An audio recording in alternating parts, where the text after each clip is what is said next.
हम एक बहुत ही इम्पोर्टेंट टॉपिक पर बात करने जा रहे हैं, एक ऐसा टॉपिक जो हमारी हेल्थ और हमारे एनवायरनमेंट से जुड़ा हुआ है। जी हाँ दर्शकों, माइक्रोप्लास्टिक एक ऐसी समस्या है जो हमारे आसपास हर जगह मौजूद है। बिल्कुल, तो माइक्रोप्लास्टिक हमारी हेल्थ के लिए एक बड़ा खतरा बनता जा रहा है और इससे हमें बचना बहुत जरूरी है। और इससे जुड़े महत्वपूर्ण विषय माइक्रोप्लास्टिक और इसके मानव स्वास्थ्य पर प्रभाव के बारे में हमारे साथ चर्चा करने के लिए आज मौजूद हैं दिल्ली के जीबी पंत हॉस्पिटल के professor cardiologist doctor Vishal Batra जी। डॉक्टर विशाल बत्रा, आपका बहुत बहुत स्वागत है हमारे डीडी मॉर्निंग शो में। तो सबसे पहले तो हम आपसे यही जानना चाहेंगे कि माइक्रोप्लास्टिक होता क्या है और ये कैसे हमारे एनवायरनमेंट तक पहुंचता है। देखिए, माइक्रोप्लास्टिक वो प्लास्टिक का कण है जो 5 mm से कम लेंथ में होता है और ये कई तरीकों से हमारे एनवायरनमेंट में और हमारे शरीर में पहुंचता है। एक तो अगर ये बनाया जाए किसी रूप में, अगर प्लास्टिक की मैन्युफैक्चरिंग हो रही है और वो मैन्युफैक्चरिंग में माइक्रोप्लास्टिक ही बन रहा है, जैसे हमारे कॉस्मेटिक मटेरियल्स होते हैं, बीड्स होते हैं, कई सारे फाइबर्स होते हैं कपड़े के, नाइलॉन और पॉलिएस्टर फाइबर्स, तो उसमें माइक्रोप्लास्टिक का इस्तेमाल होता है बनाने में। और दूसरा माइक्रोप्लास्टिक बनता है वियर एंड टियर से, जैसे टायर्स हैं, प्लास्टिक का बड़ा मटेरियल है, वो जब टूट फूट हो रहा है या वियर टियर हो रहा है तब माइक्रोप्लास्टिक का भी उत्पादन उससे होता है। क्या सर माइक्रोप्लास्टिक वास्तव में हमारे शरीर में प्रवेश कर सकता है? अगर हाँ तो कैसे कर? बिल्कुल कर सकता है, और प्रवेश करने के लिए एक नहीं कई तरीके हैं। सबसे पहला तो है खाने के रूप में। आप जो पानी पी रहे हैं प्लास्टिक बॉटल में, पानी के जरिए वो आपके शरीर में पहुंच सकता है। खाना जो आप खा रहे हैं प्लास्टिक कंटेनर्स में है, प्लास्टिक पैकेजिंग है, खाने में जा सकता है। सी फूड एक काफी बड़ा सोर्स है माइक्रोप्लास्टिक का, क्योंकि जो हमारे सब समुद्र वगैरह है सब प्लास्टिक मटेरियल से पॉल्यूटेड हो चुके हैं जी। तो खाने के जरिए एक तो ये हमारे शरीर में पहुंचता है। दूसरा है इनहेलेशन, जो बहुत ही स्मॉल प्लास्टिक पार्टिकल्स होते हैं वो एयर पॉल्यूशन और पॉल्यूशन के थ्रू हमारे लंग्स में डायरेक्टली प्रवेश कर सकते हैं। और तीसरा तरीका है थ्रू एब्जॉर्प्शन, डायरेक्टली स्किन के थ्रू वो एब्जॉर्ब हो सकता है। आप जो भी प्लास्टिक टच कर रहे हैं, आपके शरीर में जो भी कॉस्मेटिक प्रोडक्ट्स आप यूज कर रहे हैं, अगर उसमें माइक्रोप्लास्टिक्स है तो वो स्किन के जरिए ब्लड में एब्जॉर्ब हो सकते हैं। बिल्कुल, तो आपने ये तो बताया हमें कि माइक्रोप्लास्टिक होता क्या है और हमारे शरीर के अलग अलग अंगों में ये कैसे पहुंचता है, लेकिन पर्यावरण को भी ये कैसे नुकसान पहुंचाता है, इसके बारे में भी थोड़ा हमें ब्रीफ में बताइए। देखिए, जितना बड़ा खतरा माइक्रोप्लास्टिक हमारे शरीर के लिए है, उससे बड़ा खतरा ये पर्यावरण के लिए भी है। जो भी माइक्रोप्लास्टिक है, जो भी आप खाना खा रहे हैं, क्रॉप्स है, जो प्लास्टिक मटेरियल है वो सॉइल को भी पॉल्यूट करता है। तो कहीं ना कहीं वो हमारे खाने में भी प्रवेश कर रहा है। कई फूड सैंपल्स टेस्ट हुए हैं, उनमें माइक्रोप्लास्टिक का जो क्वांटिटी है वो काफी अधिक मात्रा में पाई गई है। दूसरा, जो हम ये प्लास्टिक बॉटल्स यूज कर रहे हैं, अगर इनको सही से रिसाइकल या रीयूज नहीं किया जाए तो ये भी पॉल्यूट करते हैं हमारे एनवायरनमेंट को। तो अभी जो हाल ही में रिसर्चेज हुई हैं उसमें कहाँ ये ह्यूमन बॉडी में जो माइक्रोप्लास्टिक है वो ये पाया गया है? देखिए, ऐसा कोई अंग नहीं है ह्यूमन का जहां माइक्रोप्लास्टिक नहीं पाया गया है। अच्छा। माइक्रोप्लास्टिक शरीर के हर अंग में पाया गया है, स्टार्टिंग फ्रॉम ब्लड में प्रवेश करता है, लंग्स में है, हार्ट में है, लिवर में है, आपकी गट में है, आपके इंटेस्टाइन्स में है, इवन ब्रेन के सैंपल्स में भी पाया गया है। और इनफैक्ट अभी तो कुछ स्टडीज हुई हैं जहां पे ये ह्यूमन प्लेसेंटा और फीटसेस में भी पाया गया है। तो न्यूबॉर्न बच्चे में भी माइक्रोप्लास्टिक के कण पाए गए हैं। जी सर। तो मेरे मन में एक और सवाल आ रहा है कि आप एक कार्डियोलॉजिस्ट के तौर पर हमारे दर्शकों को ये बताइए कि क्या हृदय स्वास्थ्य पर क्या प्रभाव पड़ता है इस पर? देखिए, माइक्रोप्लास्टिक हर अंग पे प्रभाव डालता है और हृदय पे भी इसका प्रभाव है। जैसे कि ये ब्लड में एंटर करता है तो जो हमारी ब्लड की प्रोफाइल होती है वो चेंज कर देता है। तो उसमें कोएगुलेशन, मतलब ब्लड थिक हो सकता है, गाढ़ा हो सकता है, इवन ब्लड का सैंपल्स जो है वो लाइज भी हो सकते हैं, मतलब ब्लड डिस्ट्रक्शन भी हो सकता है। अगर ब्लड थिक होगा, गाढ़ा होगा तो वहां पे क्लॉटिंग कर सकता है, हार्ट में इनफेक्ट इन्फ्लामेशन भी करता है। तो कई रिसर्चेस हुई हैं जिसमें पाया गया है कि माइक्रोप्लास्टिक हार्ट में और बाकी सब अंगों पे नुकसान पहुंचाता है। तो मतलब ये कह सकते हैं कि इसकी वजह से हार्ट डिसीज यानी कि हार्ट अटैक या हाइपरटेंशन जैसी प्रॉब्लम्स बढ़ सकती हैं? डेफिनेटली हार्ट डिजीज का इंसिडेंस बढ़ रहा है, लेकिन डायरेक्टली इसको ब्लेम करना, अभी वैसी स्टडीज हुई नहीं है, लेकिन हार्ट अटैक का इंसिडेंस बढ़ रहा है। अच्छा। एक स्टडी हुई है जिसमें देखा गया है कि जिनकी ब्रेन की नाड़ियों में जो कोलेस्ट्रॉल जमा होता है, उस कोलेस्ट्रॉल को हमने टेस्ट किया कि उनमें माइक्रोप्लास्टिक कितनों में है, और जिन लोगों में माइक्रोप्लास्टिक पाया गया उस प्लाक में जो कोलेस्ट्रॉल जमा हुआ था, उनमें अगले 3 साल तक देखा गया कि हार्ट अटैक, ब्रेन स्ट्रोक, इन सब की संभावनाएं काफी ज्यादा थी। क्या कैंसरस भी रह सकता है? बिल्कुल हो सकता है। ओके। हाँ सर, आपने स्टडी की बात की तो माइक्रोप्लास्टिक जो है हमारे खून में मिलने की भी बात सामने आई है, तो ऐसे में इसका ब्लड सर्कुलेशन पर क्या प्रभाव पड़ता है? देखिए almost 80% of the blood samples में माइक्रोप्लास्टिक पाया गया है। ये काफी बड़ा नंबर है और ये सर्कुलेशन पे प्रभाव डालता है। जो हमारे ब्लड की सर्कुलेशन है उसको कम करता है, गाढ़ा करता है, वहाँ क्लॉटिंग भी हो सकती है और ब्लड का डिस्ट्रक्शन भी हो सकता है ब्लड सेल्स का। ओके तो अभी जैसे कि आपने बताया कि ये बच्चों की हेल्थ पर भी इफेक्ट करता है और अलग अलग, तो क्या ये हम समझ सकते हैं कि बुजुर्गों और बच्चों की हेल्थ पर ये अलग अलग इफेक्ट करता है? बिल्कुल, देखिए ये दो कैटेगरीज ऐसी हैं, दो श्रेणियां, बुजुर्ग और बच्चे, जो काफी वल्नरेबल होते हैं हर चीज के लिए। पहले हम बात करते हैं बुजुर्गों की। जो बुजुर्ग हैं देखिए उनका एक तो फिजियोलॉजिकल रिजर्व बड़ा कम होता है। कोई भी चीज डिजीज होती है उनसे रिकवरी करने में उनका रिजर्व काफी कम होता है। दूसरा, ऑलरेडी कई बीमारियां उनमें ऑलरेडी होती हैं। बुजुर्ग काफी दवाइयां ले रहे होते हैं, काफी बीमारियां ऑलरेडी होती हैं।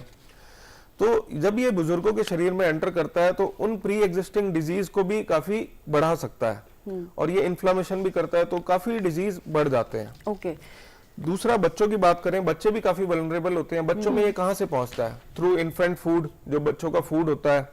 टॉयज, बच्चों को काफी प्लास्टिक के टॉयज दिए जाते हैं। उनका खाना भी जैसे प्लास्टिक की दूध की बॉटल्स होती हैं, च्यू करने के लिए भी दे देते हैं बच्चों को, ट्रीट्स देते हैं च्यू करने के लिए, तो वो भी सब प्लास्टिक मटेरियल है। तो कहीं ना कहीं वो बच्चों के शरीर में एंटर कर रहा है। काफी क्लोथ्स होते हैं बच्चों के जिनमें प्लास्टिक मटेरियल यूज होता है, पॉलिएस्टर और नाइलॉन, तो ये बच्चों के शरीर में भी एंटर करता है और बच्चों को भी काफी नुकसान पहुंचाता है। किस समय जैसे बच्चों को एलर्जी जल्दी हो जाती है, पेट जल्दी खराब हो जाता है, उन प्लास्टिक मटेरियल पे इन्फेक्शंस भी काफी जल्दी होता है, तो बच्चों में पेट खराब, उल्टी, ये सब काफी चीजें तो एक सवाल और डॉक्टर विशाल यहाँ पर मैं आपसे पूछना चाहूंगी, क्योंकि हम प्लास्टिक्स की बात कर रहे हैं तो आजकल माइक्रोवेव का भी इस्तेमाल हम सब जानते हैं कि कन्वीनियंट के लिए हम लोग बहुत ज्यादा करते हैं। तो प्लास्टिक में चीजों को हम लोग गर्म करते हैं और एक बार नहीं बार बार करते हैं और काफी मिनट्स तक के लिए करते हैं, तो क्या ये भी हम कह सकते हैं कि एक खतरा है? बिल्कुल, जब हम किसी भी प्लास्टिक को गर्म करते हैं, इनफैक्ट कोई भी प्लास्टिक बोतल अगर सनलाइट को भी एक्सपोज होती है तो उसमें से काफी केमिकल्स रिलीज होते हैं which can be harmful for the body. Okay, तो अगर मतलब इस पे एक सवाल और उठता है कि फिर क्या यूज किया जाए? जैसे माइक्रोवेव तो नेसेसिटी हो गई है आज की, तो क्या यूज किया जाए? लाइक कांच का बर्तन इज ओके देन? जितना अवॉइड कर सको आप प्लास्टिक को अवॉइड करना चाहिए और कांच ही यूज करना चाहिए। बिल्कुल, थैंक यू सो मच। अच्छा सर, हम रोजमर्रा में जो पानी पीते हैं या फिर खाना खाते हैं उसमें भी क्या माइक्रोप्लास्टिक की मौजूदगी होती है और कितनी हार्मफुल होती है? बिल्कुल होती है। जो प्लास्टिक की बॉटल्स होती हैं उनमें काफी माइक्रोप्लास्टिक पानी में भी रिलीज होता है, स्पेशली अगर वो बॉटल धूप में रखी जाए तो माइक्रोप्लास्टिक हमारे शरीर में पानी के जरिए पहुंचता है। ये एक बहुत बड़ा सोर्स है ह्यूमन बॉडी के लिए, उसको अवॉइड करना चाहिए। Try to use reusable bottles, आप स्टील की बॉटल यूज कर लें, ग्लास की बॉटल यूज कर लें, प्लास्टिक बॉटल्स को अवॉइड करना चाहिए। बिल्कुल ठीक है। और हम देखते हैं आजकल ज्यादातर कन्वीनियंट के लिए हम लोग ज्यादातर प्लास्टिक की ही बॉटल्स का इस्तेमाल करते हैं पानी पीने के लिए, तो मतलब आपके हिसाब से वो खतरनाक है? बिल्कुल खतरनाक। तो उसे हमें या तो तांबे की बोतल या फिर कांच की बोतल पर शिफ्ट कर देना चाहिए। बिल्कुल। तो क्या माइक्रोप्लास्टिक के कारण अगर हम ये माने तो सूजन, इन्फ्लेमेशन जैसी भी प्रॉब्लम्स बढ़ सकती हैं जो हमारे स्वास्थ्य के लिए हानिकारक हैं? देखिए, कोई भी पार्टिकल अगर हमारी बॉडी में जाता है, बॉडी उसको फॉरेन बॉडी की तरह ट्रीट करती है।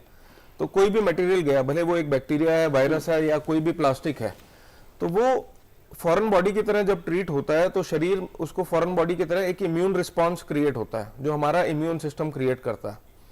तो उसमें क्या होता है कि इन्फ्लामेशन आती ही है। जो इम्यून रिस्पांस क्रिएट करता है वो बॉडी के सेल्स जाते हैं और वहां इन्फ्लामेशन बढ़ाते हैं। इन्फ्लामेशन हर ऑर्गन के लिए हानिकारक है, स्टार्टिंग फ्रॉम हार्ट।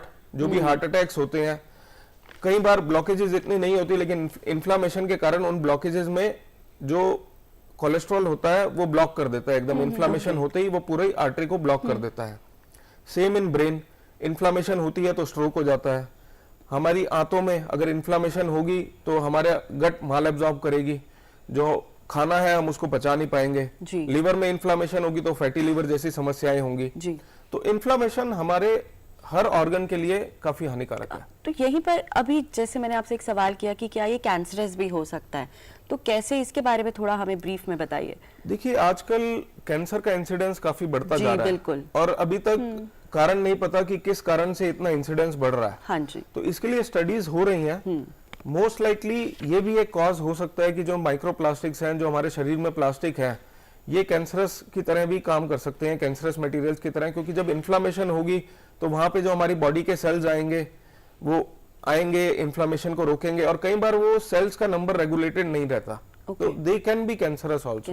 सर ऐसे में माइक्रोप्लास्टिक बहुत हार्मफुल है, तो डेली लाइफ में हम माइक्रोप्लास्टिक को कम करने के लिए क्या कर सकते हैं? देखिए, काफी सारी चीजें हैं जो आप कर सकते हैं। सबसे पहले तो आपको पानी की बोतल से ही स्टार्ट करना चाहिए, क्योंकि सबसे ज्यादा माइक्रोप्लास्टिक हमारे शरीर में पानी की बोतल से ही आ रहा है। आप प्लास्टिक बॉटल्स का यूज करना छोड़ दीजिए। दूसरी चीज, shift to some other bottles या डायरेक्टली टैप वाटर लीजिए। तीसरा, हमारे खाने में try to shift to organic food, या फिर जो बिल्कुल ही हार्मलेस जगह से बना हो। अच्छा। आप सी फूड में भी कट डाउन कर सकते हैं ताकि प्लास्टिक की मात्रा कम हो। फिर जो भी कॉस्मेटिक मटेरियल्स हैं उनमें माइक्रोप्लास्टिक की मात्रा काफी पाई गई है, तो आप देख लीजिए किस कॉस्मेटिक मटेरियल में माइक्रोप्लास्टिक है। Try to use safer alternatives, organic products हैं जो भी। फिर कपड़ों में और लॉन्ड्री में try to minimise use of polyester clothes या फिर नाइलन क्लोथ्स, जिसमें माइक्रोप्लास्टिक काफी अमाउंट में यूज होता है। ओके, आप सेफर ऑल्टरनेटिव्स पे चले जाइए, वुलन क्लोथ्स, कॉटन क्लॉथ्स। हाँ जी, बिल्कुल। तो ये काफी चीजें हैं जहां हम कट डाउन कर सकते हैं। कट डाउन कर सकते हैं, बिल्कुल। तो ऐसी कोई टेक्नोलॉजी है जिससे हम जो माइक्रोप्लास्टिक अगर हमारी बॉडी में है तो उसे हम निकाल सकते हैं? देखिए, अभी तक ऐसी कोई टेक्नोलॉजी नहीं बनी है जो माइक्रोप्लास्टिक हमारे अंदर चला गया है हम उसको निकाल सके। मतलब खुद ही हमें सेफ्टी रखनी है। बिल्कुल, but best part is we have to minimise the use. सबसे पहले हम यूज मिनिमाइज करेंगे, पानी की बॉटल्स कम यूज करें। प्लास्टिक जो कंटेनर्स हैं, हमारा फूड पैक हो रहा है, कितने प्लास्टिक डब्बों में बाहर से पार्सल आ रहा है खाने का, दैट शुड बी अवॉइडेड। जो प्लास्टिक की बॉटल्स में आप दूध ले रहे हैं या प्लास्टिक के थैलियों में दूध ले रहे हैं, उसको आप अवॉइड कर सकते हैं। डेली यूज का जो प्लास्टिक है, आप कुछ भी सामान ला रहे हैं वहां आप मिनिमाइज कर सकते हैं। आप देखें, पहले टाइम में कपड़े के थैले यूज होते थे सब्जियां लाने के लिए, लेकिन आज आप नहीं देखते। तो ये प्लास्टिक मटेरियल हमें ही कट डाउन करना पड़ेगा, तभी हम कम कर सकते हैं। बिल्कुल। बीच में कभी कभी मुहिम भी लगाई जाती है कि से नो टू प्लास्टिक, लेकिन फिर हम दोबारा से जो है फिर वापस से प्लास्टिक पे आ जाते हैं। तो आई थिंक ये ह्यूमन बॉडी के साथ साथ एनिमल्स वगैरह के लिए भी, जो बाकी है उन लोगों के लिए भी बहुत खतरनाक हो सकता है। Plastic human body, environment, animal body, हर किसी के लिए हार्मफुल है। एनवायरमेंट में आप एनवायरमेंट पॉल्यूशन कर रहे हैं प्लास्टिक यूज करके, चाहे वो प्लास्टिक बॉटल्स हैं, प्लास्टिक बैग्स हैं, या कुछ भी प्लास्टिक का सामान है, तो वही पॉल्यूशन कहाँ जा रहा है? सॉइल में जा रहा है, वही प्लांट्स में आ रहा है, आपके खाने में आ रहा है। आप प्लास्टिक का रीयूज कर रहे हैं, तो जब रीयूज होता है प्लास्टिक, वो सनलाइट को एक्सपोज होता है, और जब रीयूज प्लास्टिक होता है तो उसमें बैक्टीरियल कॉन्टेमिनेशन की भी खतरा बढ़ जाता है। तो उसमें आपके शरीर में बैक्टीरिया प्रवेश करेगा, इन्फेक्शंस होंगे, वो सब चांसेस भी काफी ज्यादा बढ़ जाते हैं। मेरा इसी पर आपका सवाल था कि समाज को मिलकर और क्या क्या करना चाहिए माइक्रोप्लास्टिक को कम करने के लिए? देखिए, समाज को मिलकर सबसे पहले तो कम करना चाहिए प्लास्टिक का यूज। दो तीन चीजें हैं जहां हम कर सकते हैं। सबसे पहले तो कम करना है, रिड्यूस करना है। We have to reduce the use of microplastic. सबसे पहले तो हमें जो यूज कर रहे हैं पानी की बॉटल्स, वो बंद कर देनी चाहिए। प्लास्टिक कंटेनर्स और प्लास्टिक में जो खाना आ रहा है उसको आपको कम कर देना चाहिए। और जो भी प्लास्टिक में आप सामान यूज कर रहे हैं, जहां आप ट्राई कर सकते हैं उसको कम कीजिए। जैसे कॉस्मेटिक प्रोडक्ट्स हैं, प्लास्टिक के पॉलीथीन बैग्स हैं, जितना आप हो सके उसको कम कीजिए। दूसरा, उसको रिसाइकल कर सकते हैं। जो भी प्लास्टिक आ रहा है, प्लास्टिक बॉटल्स है, प्लास्टिक का सामान है, अगर उसको सही तौर पे रिसाइकल किया जाएगा या रीयूज किया जाएगा, तो जो प्लास्टिक का अमाउंट है एनवायरनमेंट में, ह्यूमन बॉडी में, सब कम हो जाएगा। तो रिसाइकल के लिए वो प्लास्टिक प्रॉपरली उस रिसाइकल प्लांट में जाना चाहिए। जो एक और चीज है सोसाइटी कर सकती है कि क्लीन अप ड्राइव्स। आप अपने सोसाइटी, अपने एरिया में जो प्लास्टिक पॉल्यूशन है, प्लास्टिक की गंदगी फैली हुई है, उसको आप क्लीन अप ड्राइव्स कर सकते हैं। आप वो प्लास्टिक उठाइए, एक जगह पे उसको डिस्पोज कीजिए, और रिसाइकल और रीयूज के हिसाब से जो भी प्लास्टिक हो आप उसको यूज कर सकते हैं। बिल्कुल। तो कई चीजें हैं जहां समाज काफी कंट्रीब्यूट कर सकता है to environment and to human health also. बिल्कुल, और ये हम सभी की जिम्मेदारी होनी चाहिए कि हम अपने एनवायरनमेंट को क्लीन रख सकें। तो क्या सिर्फ प्लास्टिक को ही रिमूव कर देने से या घरों में प्लास्टिक का ना इस्तेमाल करने से ही हम इस प्रॉब्लम से बच सकते हैं, या और भी किसी तरह के हमें एहतियात बरतने चाहिए? देखिए, ये एहतियात जितना हो सके उसका यूज कम करना है। देखिए, हम प्लास्टिक अपनी जिंदगी से हटा तो नहीं सकते। Plastic is an important material. कई जगह है, मतलब there is no alternative to plastic. तो जितना हो सके हमें इसका यूज कम करना है, माइक्रोवेव में यूज कम करना है। प्लास्टिक बॉटल्स को तो देखिए हम ट्राई करके हटा ही सकते हैं, बट जितना हो सके यूज कम करके और रिसाइकल और रीयूज करके हम बेनिफिट पहुंचा सकते हैं तो समाज लास्टली को। हम आपसे यही कहेंगे कि आप जो व्यूअर्स आज ये देख रहे हैं, बिकॉज ये बहुत इंपॉर्टेंट टॉपिक है, हम शायद इसको इतना सीरियस नहीं लेते हैं और रोजमर्रा की जिंदगी में हम लोग प्लास्टिक की बोतल का इस्तेमाल भी करते हैं, माइक्रोवेव का भी इस्तेमाल करते हैं, प्लास्टिक के बर्तनों का इस्तेमाल करते हैं गर्म करने के लिए, तो हम कहीं ना कहीं खुद ही अपने बॉडी को नुकसान पहुंचा रहे हैं। तो हम यही चाहेंगे कि आप हमारे दर्शकों को कुछ टिप्स दीजिए या क्या संदेश देना चाहेंगे कि वो इस खतरे से बच सके और ना चाहते हुए भी जो अनवांटेड बीमारियां हैं जो हम अपनी मर्जी से अपने लिए पैदा कर रहे हैं उससे बच सके। देखिए, सबसे पहले तो मैं यही कहूंगा, जितना हो सके आप प्लास्टिक का यूज मिनिमम कर दीजिए।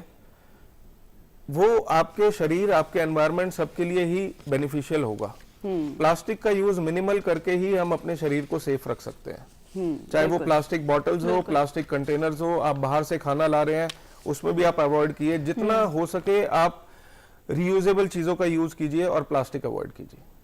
Okay, thank you so much, thank you. Vishal Batra, आपने हमें माइक्रोप्लास्टिक और इसके मानव स्वास्थ्य के प्रभाव के बारे में इतनी महत्वपूर्ण जानकारी दी। अब हम इस समस्या को लेकर और ज्यादा जागरूक हो गए, बिल्कुल अवेयर हो गए हम इसको लेके। And thank you so much doctor Vishal Batra, आज आप हमारे डीडी मॉर्निंग शो में आए और बहुत ही इंपॉर्टेंट, कह सकते कॉमन है, बहुत ही आम जिंदगी से जुड़ा हुआ है, लेकिन बहुत इंपॉर्टेंट टॉपिक है जिसके बारे में आज आपने हमें जानकारी दी। Thank you so much sir, thank you.